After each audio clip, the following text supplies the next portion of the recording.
con la segunda parte. Ya descansaron un poquito, sí, tomaron fuerzas. Ya comimos.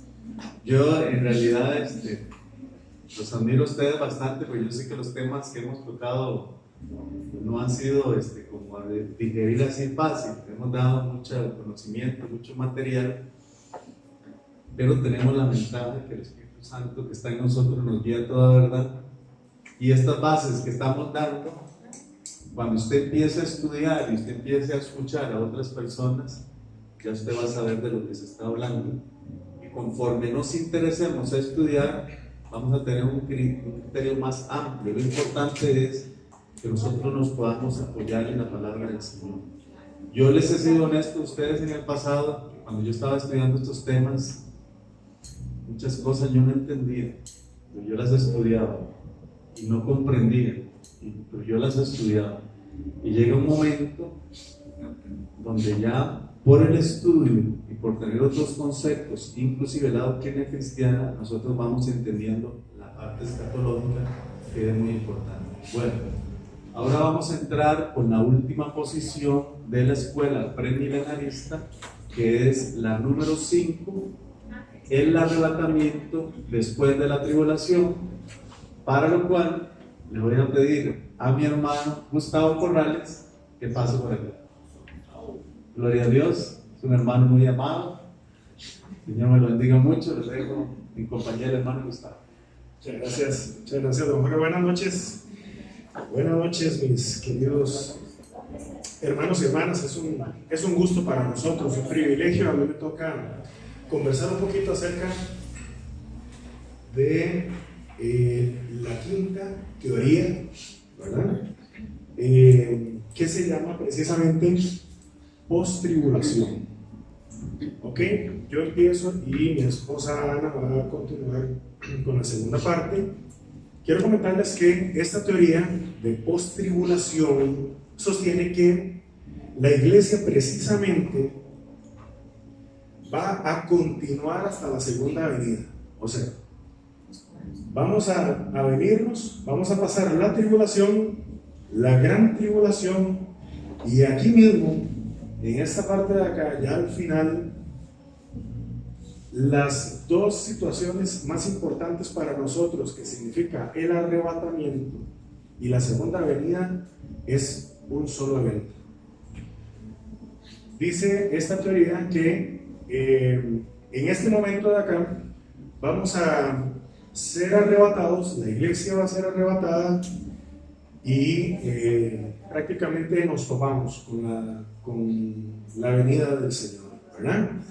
Entonces es sumamente importante. Esta teoría ha tomado mucho auge en los últimos tiempos. Mucho de la comunidad cristiana ha adoptado esta teoría como suya, ¿verdad? Quiero comentarles también que se basa en Mateo 24, esta teoría. Entonces, antes de cualquier cosa, yo le voy a pedir por favor que usted me escuche, que escuche lo que vamos a leer, para ver lo que nos dice Mateo 24, que es fundamental para esta teoría. Vamos a leer más o menos Mateo 24, del 1 al 36, si me pueden acompañar por favor. Dice así: Cuando Jesús salió del templo y se iba, se acercaron sus discípulos para mostrarle los edificios del templo. Respondiendo, él les dijo: ¿Veis todo esto? De cierto os digo que no quedará aquí piedra sobre piedra que no sea derribada. Y estando él sentado en el monte de los olivos, los discípulos se acercaron aparte diciendo: Dinos, ¿cuándo serán estas cosas y qué señales habrá de tu venida y el fin del siglo? Respondiendo Jesús les dijo: Mirad que nadie os engañe, porque vendrán muchos en mi nombre diciendo: Yo soy el Cristo, y a muchos engañarán. Y oiréis de guerras y rumores de guerras. Mirad que no os turbéis, porque es necesario que todo esto acontezca, pero aún no es el fin. Porque se levantará nación contra nación y reino contra reino, y habrá pestes y hambres y terremotos en diferentes lugares, y todo esto será principio de dolores. Entonces os entregarán a tribulación y os matarán, y seréis aborrecidos de todas las gentes por causa de mi nombre. Muchos tropezarán entonces y se entregarán unos a otros, y unos a otros se aborrecerán. Y muchos falsos profetas se levantarán y engañarán a muchos. Y por haberse multiplicado la maldad, el amor de muchos se enfriará. Mas el que persevere hasta el fin, éste será salvo. Y será predicado este evangelio del reino en todo el mundo para testimonio a todas las naciones. Y entonces vendrá el fin. Por tanto, cuando veáis en el lugar santo la abominación desoladora de que habló el profeta Daniel, el que lee entienda. Entonces los que estén en Judea huyan a los montes, el que esté en la azotea no descienda para tomar algo de su casa, y el que esté en el campo no vuelva atrás para tomar su capa. Mas ay de las que estén encintas y de las que críen en aquellos días.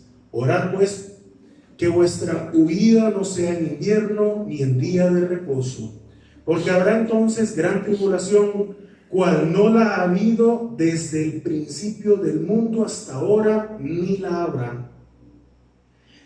Y si aquellos días no fuesen acortados, nadie sería salvo, mas por causa de los escogidos aquellos días serán acortados. Entonces, si alguno dijere, mirad, aquí está el Cristo, o mirad, allí está, no le creáis, porque se levantarán falsos cristos y falsos profetas, y harán grandes señales y prodigios, de tal manera que engañarán, si fuere posible, aún a los escogidos. Ya os lo he dicho antes, así que si os dijeren, mirad, está en el desierto, no salgáis, o mirad, está en los aposentos, no lo creáis. Porque como el relámpago que sale del oriente y se muestra hasta el occidente, así también será la venida del Hijo del Hombre.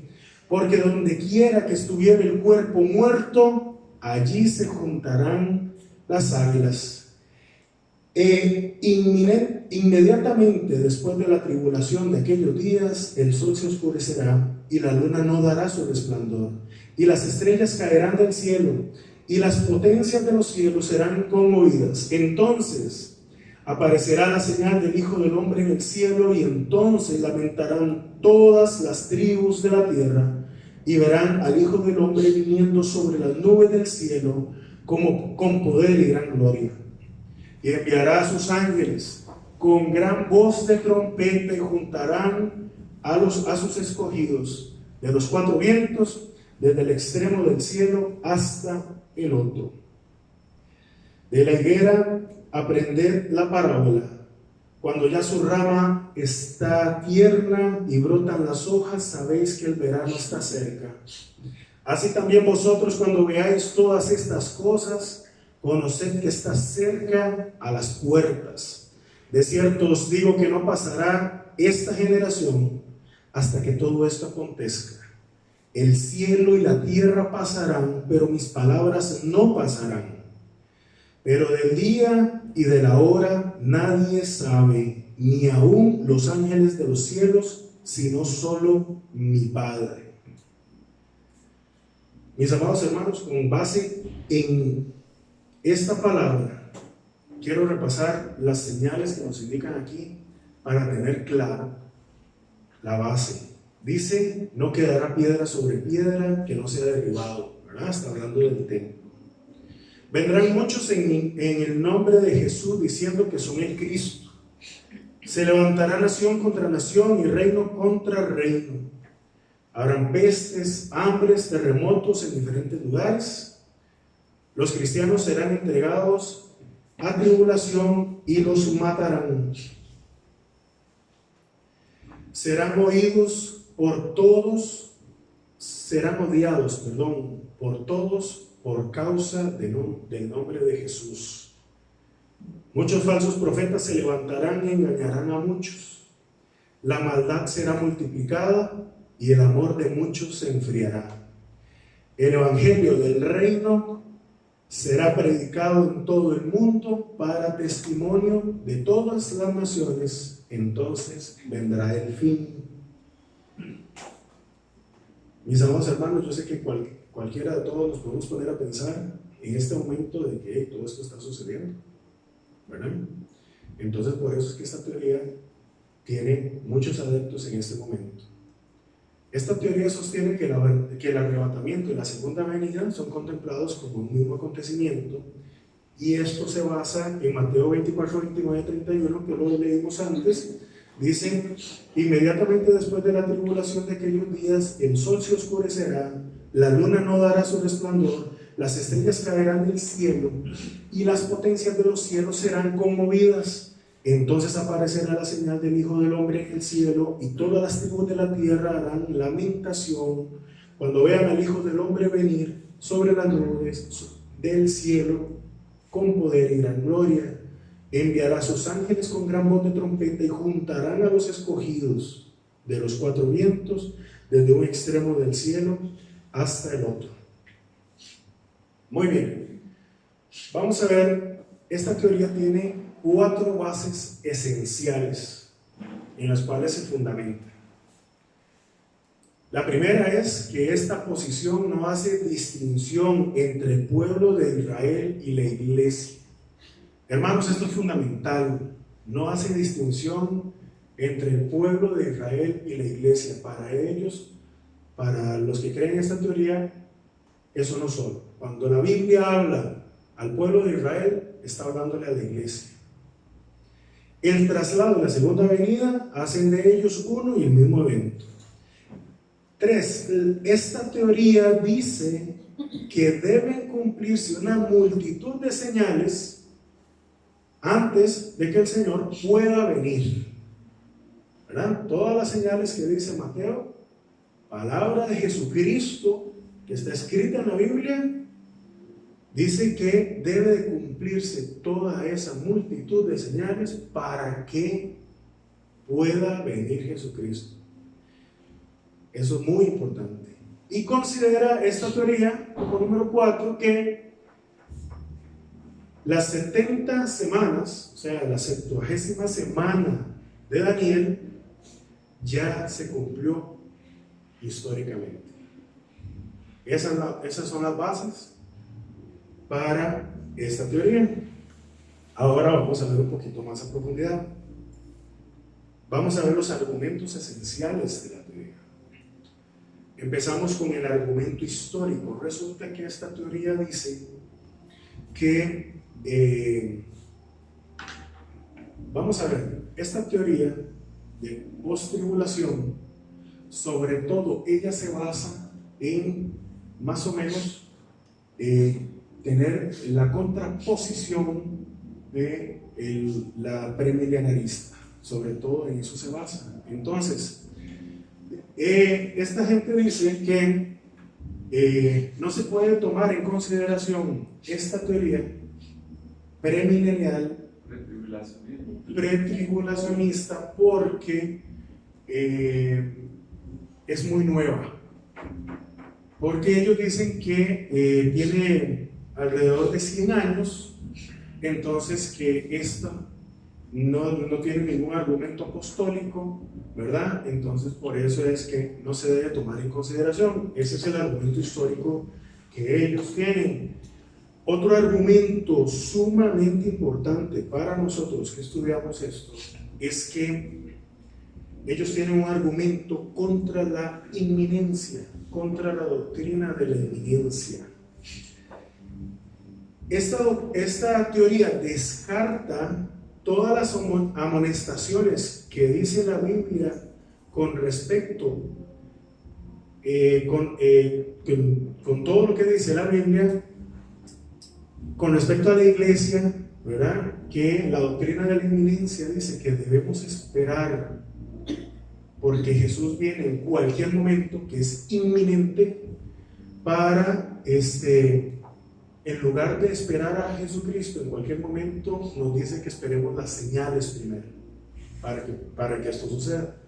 Entonces, la inminencia no existe para ellos, y su posición descansa sobre el argumento de que el anuncio de los eventos tales como la destrucción de Jerusalén, la muerte de Pedro, el encarcelamiento de Pablo y el programa anunciado para el siglo, como se indica en Mateo 28, 19, 20, junto con el curso del siglo trazado, con su desarrollo de la apostasía, todo hace imposible el retorno inminente.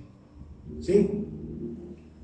Por lo tanto, el Señor no podrá venir hasta que estos eventos se hayan cumplido.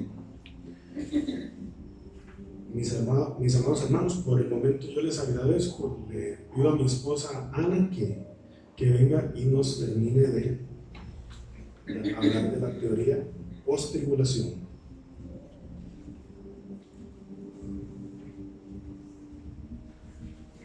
Buenas noches, hermanos y hermanas, es un gusto poder compartir con ustedes. Yo voy a continuar con el tercer argumento de esta posición. El tercer argumento es la promesa de la tribulación y se basa en la promesa de tribulación dada a la iglesia.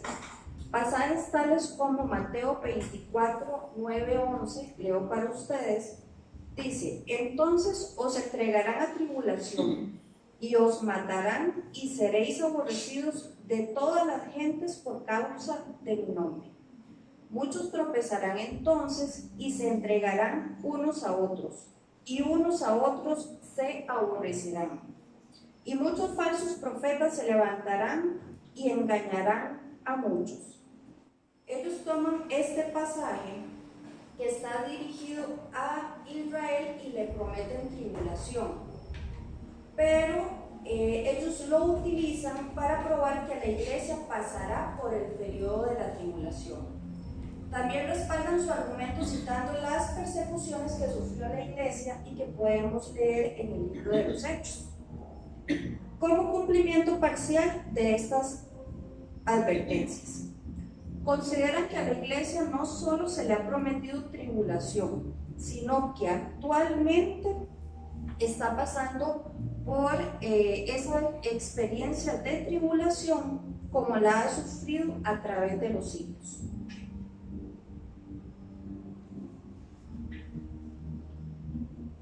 El cuarto argumento dice cumplimiento histórico de Daniel 9 del 24 al 27.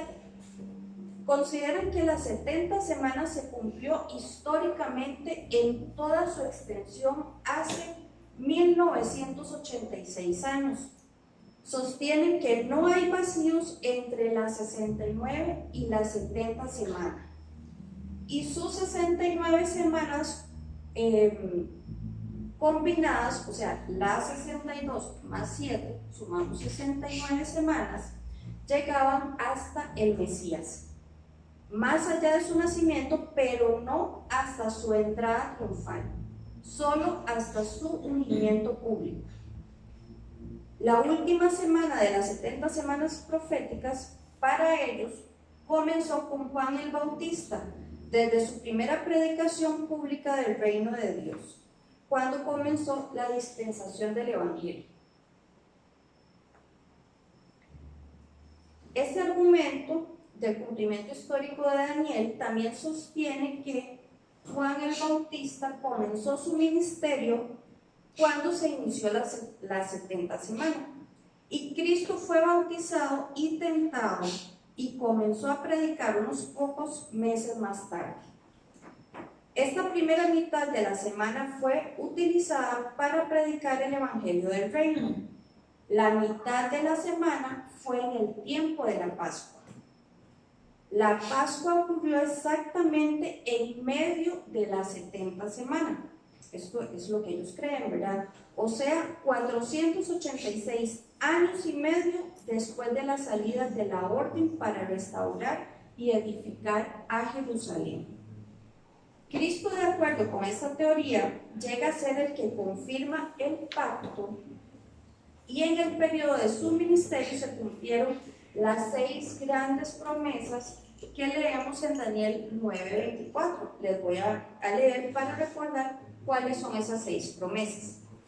Dice: 70 semanas están determinadas sobre tu pueblo y sobre tu santa ciudad. Viene la primera promesa, para terminar la prevaricación.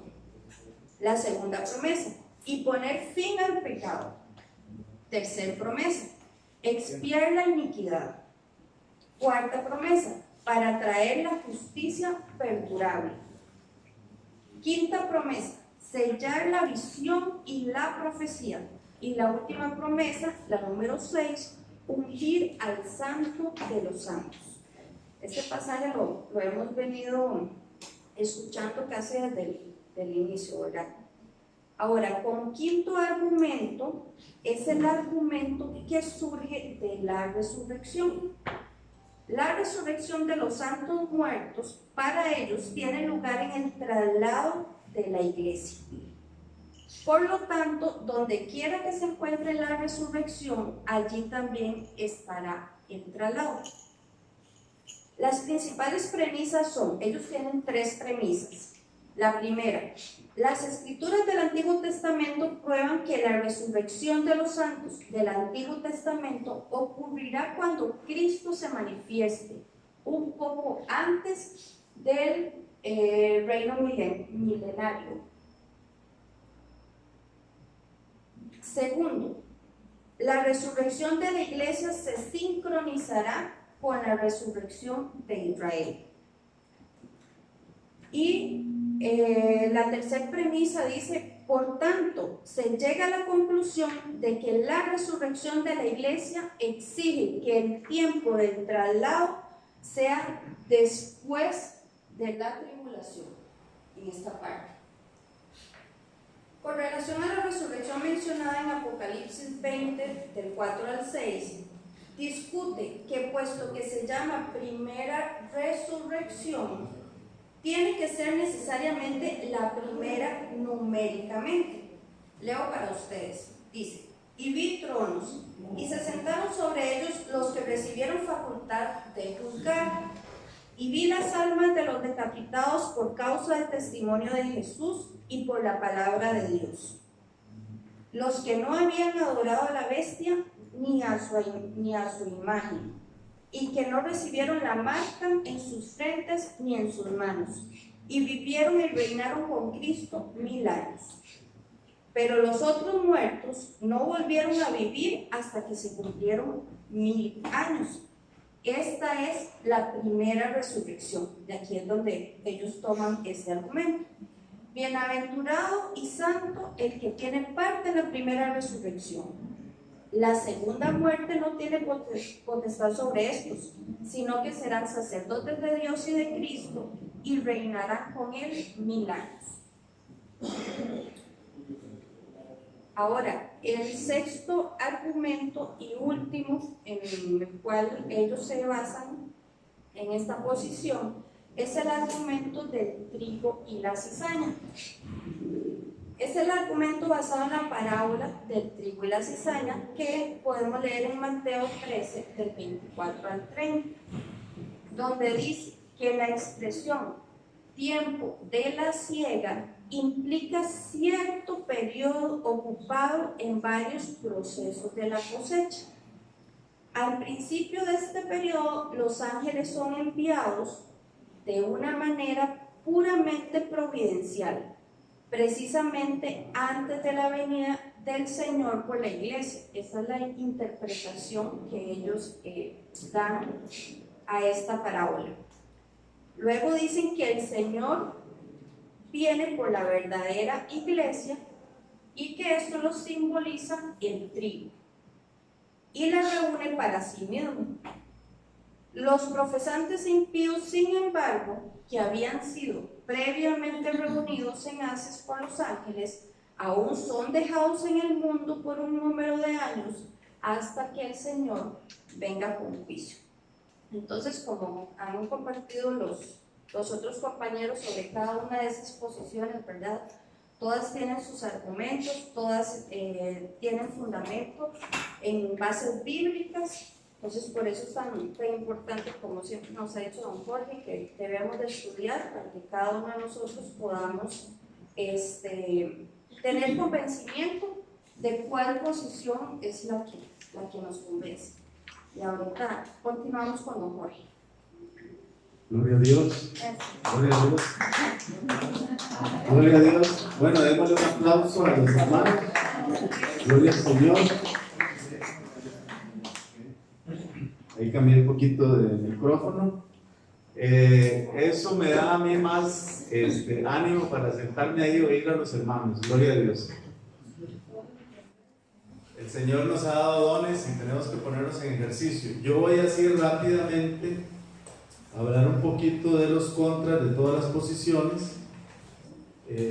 Traigo aquí material, pero voy a tratar de abreviar y poner lo más importante. Primero, en la posición número 1, que es la pretribulación, que hay dos escuelas, que es total y parcial. Vamos a ver un poquito de la número 1.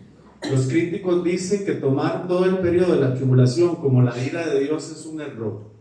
Ellos dicen que tomar todo este periodo como la ira de Dios es un error que cometen los pretribulacionistas. Pero a través de la Biblia, si nosotros estudiamos, el Señor se refiere a todo este tiempo como el día de la angustia de Jacob. Por eso, cuando nosotros examinamos esa escritura que dice el día de la angustia de Jacob, Jacob es Israel, no dice a nosotros que si ese es el día de la angustia para Jacob, que es para Israel, la iglesia va a estar exenta, porque es el día para Israel, para que el Señor vuelva a injertar a Israel, porque Israel está fuera de la salvación como nación. Aunque hay judíos que han recibido al Señor, pero en su mayoría ellos no aceptan a Jesucristo como el Mesías, tanto que el Señor dijo que vendrá el ladrón, hablando del enemigo, y que a ese sí lo iban a recibir. Ese periodo el Señor lo ha dejado de tiempo para que Israel sea injertado. Israel reconozca que Jesucristo es el Señor, como dice en Apocalipsis, y los que lo traspasaron lo mirarán. Entonces, si nosotros estudiamos las profecías del Antiguo Testamento y del Nuevo, nos vamos a dar cuenta que este periodo es un periodo que viene junto, que es el de la ira del Señor, pero igual va a empezar con dolores de parto y se va a ir incrementando conforme avance hasta que Dios derrame los juicios de las copas o de los vasos al final. O sea, no va a entrar un periodo de tribulación grande al principio, porque el anticristo va a venir a engañar a las personas y él va a traer una paz aparente y una prosperidad aparente, pero él va a venir como un lobo vestido de oveja y después se va a quitar su disfraz a la mitad, se va a sentar en el templo y va a pedir que lo adoren como Dios. Ellos también, bueno, dicen que la iglesia no es un misterio, es un argumento, que los pretribulacionistas decimos que la iglesia es un misterio. ¿Por qué la iglesia es un misterio? Pablo ha hablado de ese misterio, porque cuando el Señor habla en Mateo 24, le está hablando a los israelitas, todavía no ha nacido la iglesia. Y si vemos profecías del Antiguo Testamento, la iglesia todavía no existe y la mayoría de palabras el Señor la da para el pueblo de Israel. Entonces, cuando nosotros leemos Mateo 24, que los hermanos ahondaron mucho en eso, el Señor le está hablando a Israel, no le está hablando a la iglesia, porque la iglesia no ha nacido. De tal forma que cuando usted lee Mateo 24 y se ubica, vemos que está hablando del periodo de la tribulación antes de la venida del Señor, pero no está hablando del arrebatamiento, porque el arrebatamiento, como la iglesia, también es un misterio. Si nosotros vemos el libro de los Hechos, Pedro es enviado a los judíos y Pablo a los gentiles. Cuando Pablo es llevado al tercer cielo, el Señor le revela el evangelio a los gentiles, y eso es un misterio porque en el Antiguo Testamento no se entendía. Entonces la iglesia ha sido un misterio para los judíos, porque los gentiles estaban fuera y ese misterio no se conoció, sino que vino por revelación del Señor a Pablo, de que la iglesia es un misterio porque estaba oculto a los judíos y hasta el momento está oculto. Ellos son el pueblo del Señor en la carne, pero la iglesia es el pueblo del Señor espiritual porque Él lavó con su sangre. También dicen que la semana 70 de Daniel ya se cumplió, igual que a la iglesia se le ha prometido tribulación y que ellos no ven en la escritura ninguna venida secreta. Pero ahí nosotros profundizamos y sabemos que el día y la hora nadie lo va a saber, dándonos a entender que la venida del Señor va a ser sin advertencia. Voy a resumir un poquito porque el tiempo nos está ganando y al final quiero que pase el hermano Gustavo unos 5 minutos a hablar, ellos que han estudiado esta parte, para preguntar un poquito lo del post-tribulacionismo. La posición número 2, que es parcial, ellos creen que solo los que esperan y aman su venida y los que están velando y esperando serán trasladados. Los creyentes tienen que alcanzar cierto grado de espiritualidad que los hace dignos de ser incluidos. Eso lo vimos en la lección pasada, que si eso fuera así, entonces la salvación de nosotros se basaría en nuestras obras y no en la obra de Jesucristo. Y que la iglesia en su totalidad, aquella iglesia que es parte del cuerpo de Cristo, esa iglesia es la que va a ser arrebatada.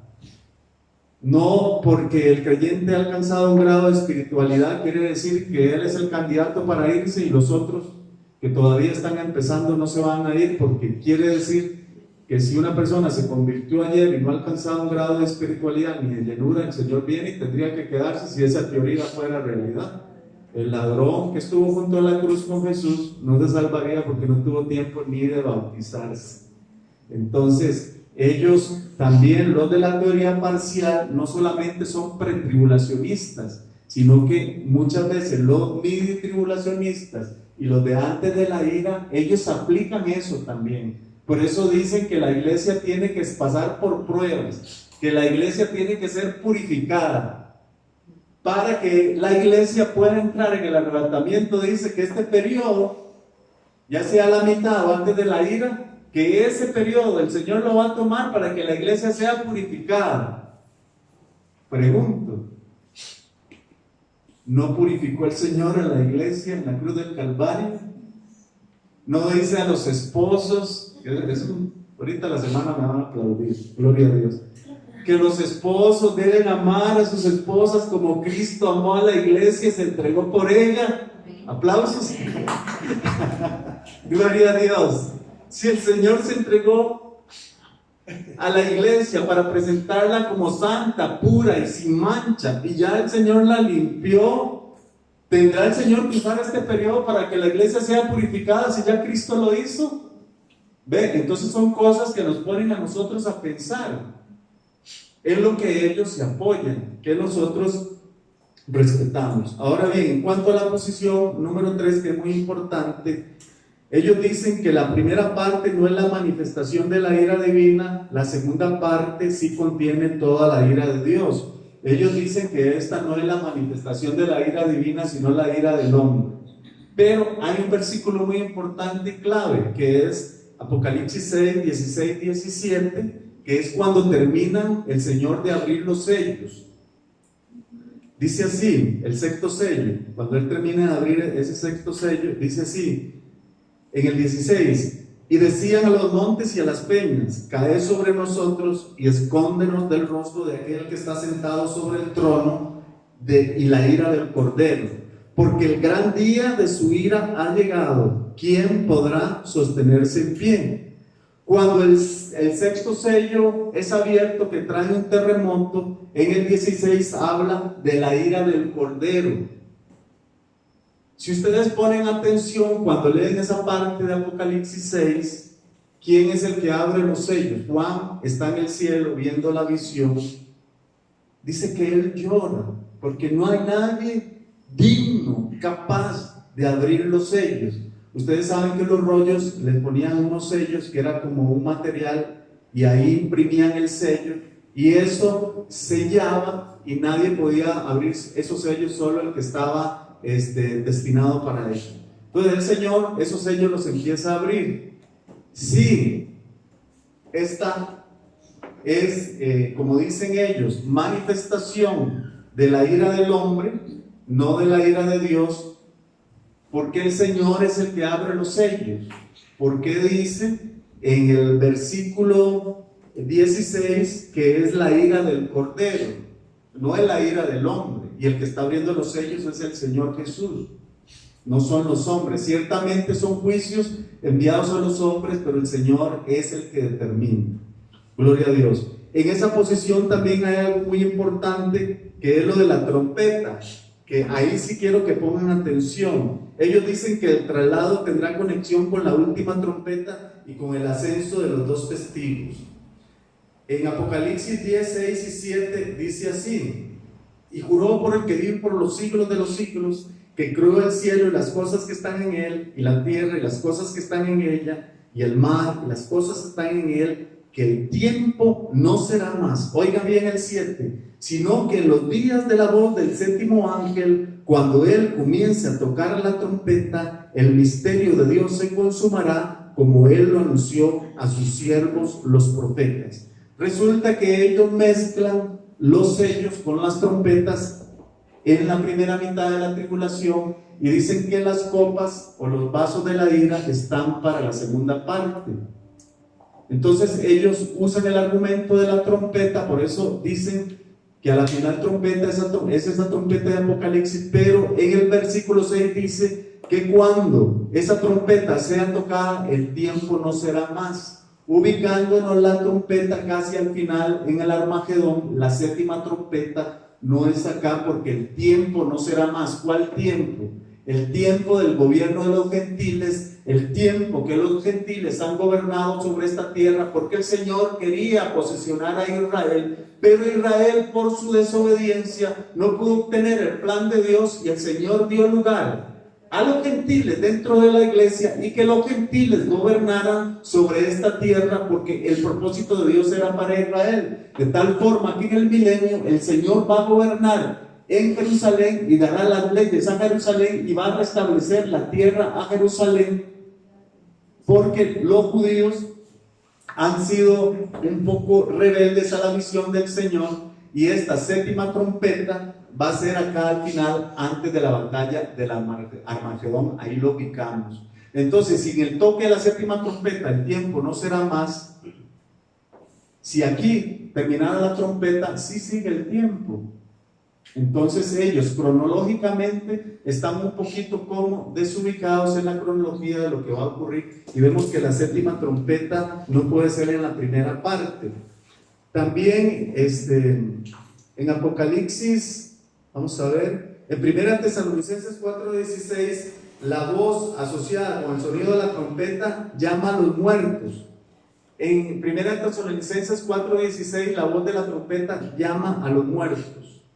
Primero se toca la trompeta y después es el arrebatamiento. Ya en esto voy a terminar para darle lugar a mi hermano Gustavo, pero quiero cerrar con esta parte. En Tesalonicenses 4:16, la voz del Señor, que es como de trompeta, es primero y después el arrebatamiento. Pero vean lo que ocurre en Apocalipsis 11:12, que habló la hermana Jacqueline, de que ellos toman el levantamiento de los dos testigos como un simbolismo que es la iglesia. En Apocalipsis 11:12 hay una resurrección. La trompeta no suena sino después de ella. En el versículo 15 del mismo capítulo, ahí nosotros lo podemos ver, y en el otro capítulo suena la trompeta. O sea, de tal forma que si la teoría de ellos fuera correcta, estarían un poco sin relación con 1 Tesalonicenses 4:16, porque ahí es primero el arrebatamiento, donde los testigos son levantados, y después viene el toque de la trompeta. Entonces ven que no concuerdan. En 1 Tesalonicenses, primero la trompeta, porque sonará la trompeta y los muertos en Cristo resucitarán primero. O sea que es primero el toque de la trompeta, después el arrebatamiento. Pero si usted lee Apocalipsis 11, se va a dar cuenta que los dos testigos, que ellos dicen que es un simbolismo del arrebatamiento de la iglesia, resucitan primero y después el toque de la trompeta. Están como contrarios, ¿verdad? Primero es el arrebatamiento y después el toque de la trompeta. Gloria a Dios. Vamos, porque el tiempo nos ha vencido, a darle oportunidad a mi hermano para que él siga con la parte de la postulación, y después yo en algún momento les doy la parte de la predica que le tocaba a mi hermano Dionisio. Hermano. Muchas gracias, don Jorge. Espero haberlos convencido sobre la teoría post-tribulacionista. Ahora les tengo que dar algunos argumentos importantes para que ustedes tomen esta decisión. Yo sí les quiero decir que son teorías y que es muy válido también el descarte, ¿verdad? Y que por descarte podemos también analizarlas, ¿verdad? Vamos a ver algunos argumentos, ¿verdad? Con respecto a los argumentos esenciales que vimos con respecto a esta teoría. Por ejemplo, en el argumento histórico, ellos se basan de que proviene del silencio. Ellos dicen que como esta nueva, la pretribulacionista, que tiene poco más de 100 años, dicen ellos que no es válida. Lo que pasa es que ellos, el argumento es que proviene del silencio. Eso significa que durante 1900 años nunca se habló de ella, o 1800 años. Pero entonces queda este argumento post-tribulacionista quedaría descartado si tomamos otro ejemplo como la doctrina de la justificación de la fe. Si siempre hemos tenido como iglesia, y desde la iglesia primitiva se hablaba de que teníamos fe en que Jesucristo venía por segunda vez y que la iglesia primitiva también vivió a la luz de la fe del retorno inminente de Cristo, es lo que estamos diciendo. Entonces este argumento tampoco sería válido, porque resulta que la doctrina de la justificación de la fe se hizo claro en el tiempo de la reforma, ¿verdad? De la iglesia como tal. Entonces este argumento no sería válido. El argumento de la inminencia, que es fundamental, la iglesia primitiva, la Biblia habla claramente sobre esto en Juan 14, 2, 3. Dice: en la casa de mi padre hay muchos lugares donde vivir. Si no fuera así, yo no les hubiera dicho que voy a prepararles un lugar, y después de irme y prepararles un lugar, vendré otra vez para llevarlos conmigo, para que ustedes estén en el mismo lugar en donde yo voy a estar, dijo Jesucristo. Entonces la iglesia primitiva, así como nosotros hasta el día de hoy, sostenemos la doctrina de la inminencia. Para nosotros es inminente la llegada de Cristo. Por eso dice la palabra de Dios que tenemos que velar en todo momento por eso, ¿verdad? Entonces ahí se cae también el argumento contra la inminencia. La promesa de la tribulación. Vamos a ver. En la escritura abunda en promesas de que Israel entrará en el periodo de purga para prepararlo como nación para el milenio, ¿verdad? Para el milenio. Pero habla, la Biblia siempre habla de Israel. Siempre tiene que distinguirse a Israel de la iglesia. Esas escrituras que prometen tribulación a Israel no pueden usarse para enseñar que la iglesia ha de pasar por la experiencia de la tribulación. Israel y la iglesia son dos entidades distintas en el plan de Dios, y así deben considerarse. Entonces ahí también, ¿verdad? El cumplimiento histórico de Daniel 9, 24, 27, que esta teoría dice que esto ya se cumplió históricamente. Quiero decirles que Daniel 9, 24 dice: 70 semanas están determinadas sobre tu pueblo y sobre tu santa ciudad para terminar la prevaricación, para poner fin al pecado y expiar la iniquidad, para traer justicia perdurable y sellar la visión y la profecía y ungir al santo de los santos. Simplemente estas profecías se relacionan con el pueblo de Daniel y la ciudad santa de Daniel. Israel como nación no ha experimentado su salvación, ¿verdad? Entonces aquí tampoco cabe el que ya la 70 semanas de Daniel está cumplida, porque también esta teoría post-tribulación dice que Jesús fue el que hizo el pacto, ¿verdad? Cosa que entendemos claramente de que el anticristo es el que viene a hacer ese pacto, ¿verdad? En la iglesia no se pueden estar cumpliendo actualmente estas promesas, de manera que tenemos que llegar a la conclusión de que estas 6 clases, ¿verdad? Están esperando cumplimiento todavía. Es de importancia notar que las profecías de las primeras 69 semanas se cumplieron literalmente. Asimismo, se hace necesario un cumplimiento literal de las 70 semanas, tanto en cuanto al tiempo como en cuanto a los eventos. El argumento que surge de la resurrección, si separamos la resurrección de la iglesia y la resurrección de Israel, no queda ninguna fuerza para este argumento. Israel experimentará la resurrección en el tiempo del comienzo del milenio, pero la iglesia habrá sido previamente resucitada, ¿verdad? Quería nada más, para terminar las conclusiones y que nos quede un poquito más claro ya, para darle el cierre a esta teoría y la refutación de esta, dice que vamos a ver, para que se cumpla esta teoría, ¿verdad? Tiene que estar basada en la negación del dispensacionalismo y todas las distinciones dispensacionales. Solo así se podría colocar la iglesia en ese periodo. Esta teoría también niega las distinciones entre Israel y la iglesia, que es lo que estamos hablando.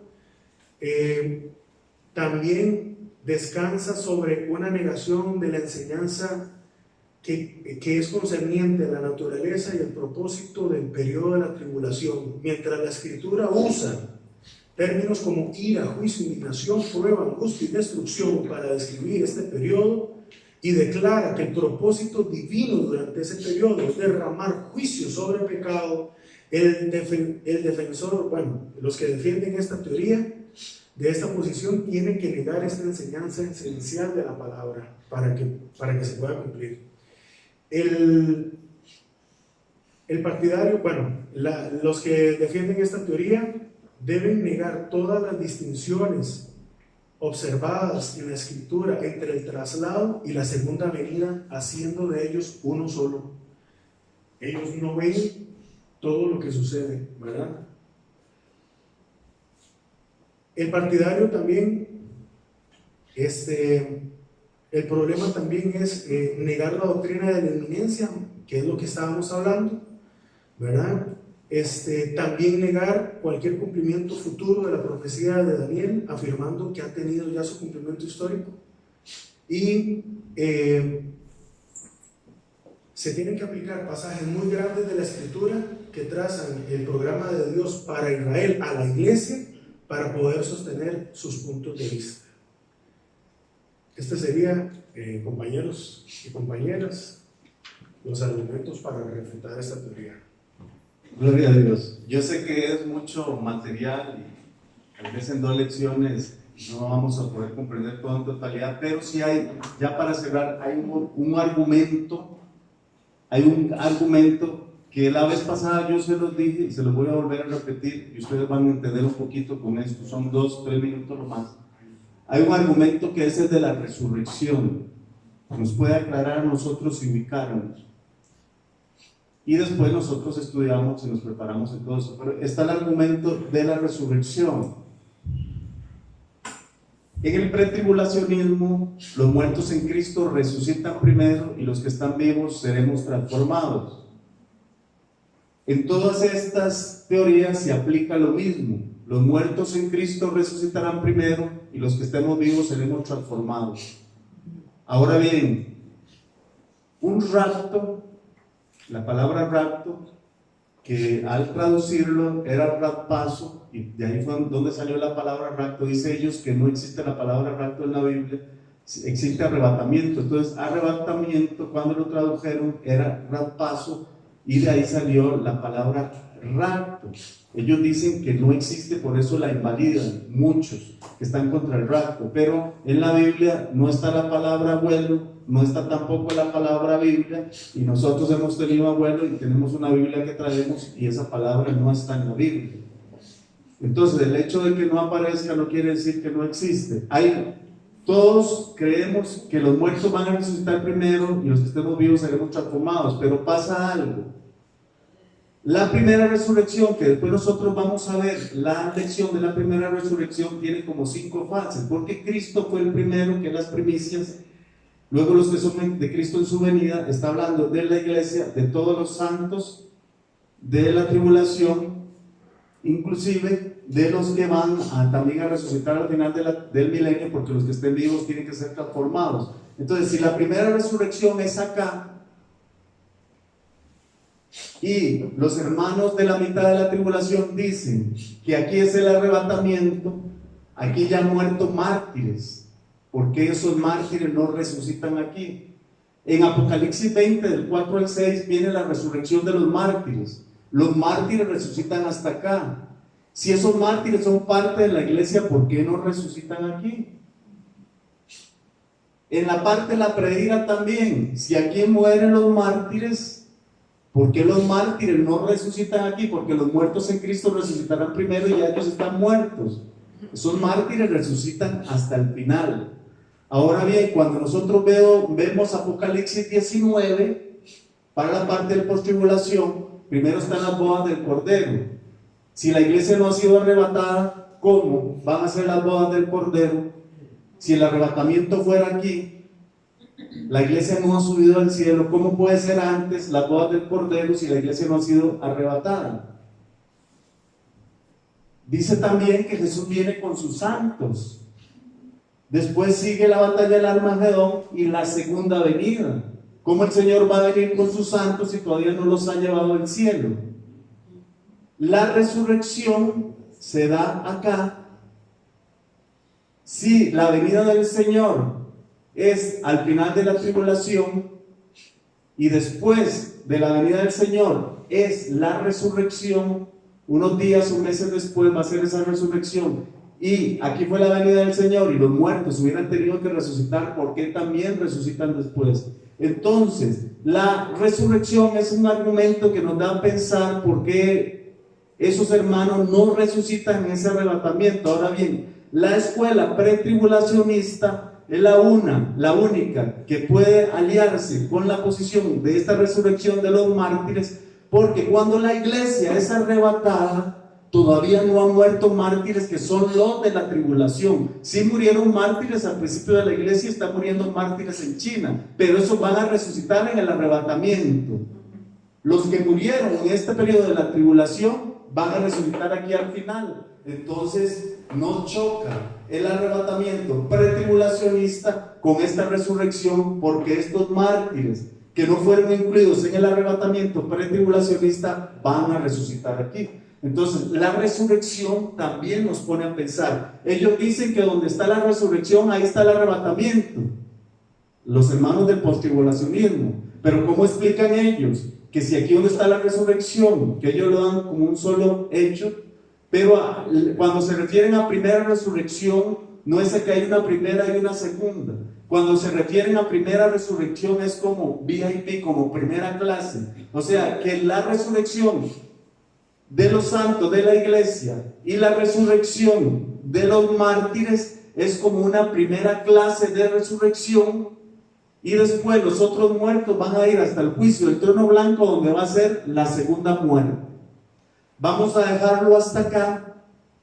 Yo sé que el Señor a través del Espíritu Santo nos va a dar entendimiento. La próxima clase es una clase muy importante, que es el juicio del trono, el tribunal de Cristo y el juicio del trono blanco, que esa lección es muy importante y fundamental para nosotros.